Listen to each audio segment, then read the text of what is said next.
256 वर्ष पहले बक्सर का युद्ध हुआ था। अंग्रेजों और 3 नवाबों की संयुक्त सेना का युद्ध भारतीय इतिहास में दर्ज है। इसका उल्लेख वहां पड़े पत्थरों पर अंकित है। कुछ लोग कहते हैं ये लड़ाई पहले शुरू हुई थी, 23 को अंग्रेजों की विजय हुई। हालांकि यह युद्ध लंबा चला ही नहीं था, इसका परिणाम एक दिन में आ गया था। युद्ध समाप्ति के बाद कतकौली के मैदान में अंग्रेजों ने अपना विजय स्तूप बनवाया था, जिसे देश आज़ाद होने के बाद कुछ लोगों ने तोड़ दिया।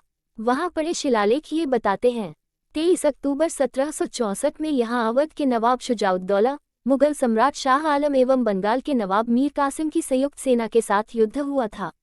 अंग्रेजी फौज का नेतृत्व हेक्टर मुनरो कर रहा था। शाहबाद गैजेटियर के अनुसार इस युद्ध में अंग्रेजी फौज ने 28 बंदूकों का प्रयोग किया।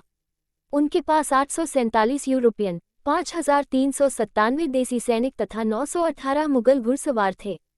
अर्थात कुल मिलाकर 7072 सैनिकों के बल पर अंग्रेजों ने ये युद्ध जीत लिया। संयुक्त सेना के 2000 सैनिक मारे गए, बड़ी संख्या में हताहत हुए। ब्रिटिश सेना के 39 यूरोपियन, 250 देसी सैनिक मारे गए। 72 यूरोपियन, 435 देसी सैनिक घायल हुए। युद्ध का परिणाम ये रहा कि बंगाल, बिहार और उड़ीसा की दीवानी प्राप्त हो गई। इस युद्ध स्थल से कुछ दूरी पर एक मजार है, जिसे मुगल सैनिकों की याद में बनाया गया था। कुछ लोग ये भी बताते हैं कि यहाँ पहली बार युद्ध में बंदूकों का प्रयोग हुआ था। वर्तमान में ये स्थान कतकौली की लड़ाई का मैदान के रूप में जाना जाता है। पिछले 2 दशक में यहाँ 2 बार जीर्णोद्धार कार्य हुआ है।